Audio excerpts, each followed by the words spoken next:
اسلام آباد میں food authority نے کارروائی کرتے ہوئے موزر صحت گوشت پکڑ لیا ہے۔ یہ گوشت کہاں سے لایا جا رہا تھا اور کیا اس حوالے سے کوئی گرفتاری عمل میں لائی گئی ہے؟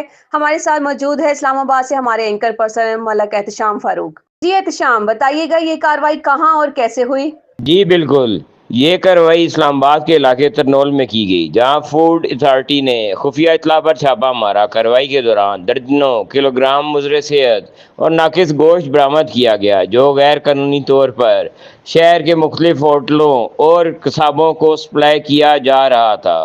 جی احتشام، کیا فوڈ اتھارٹی نے اس ناقص گوشت کو تلف کر دیا ہے اور متعلقہ افراد کے خلاف کوئی قانونی کارروائی بھی عمل میں لائی گئی؟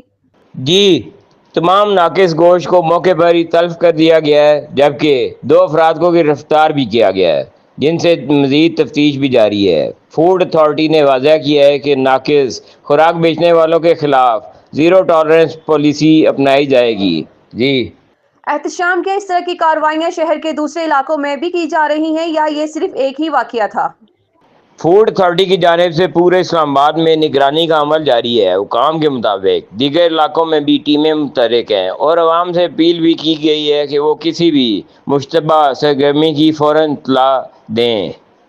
جی شکریہ احتشام فاروق، تمام تفصیلات سے آگاہ کرنے کے لیے۔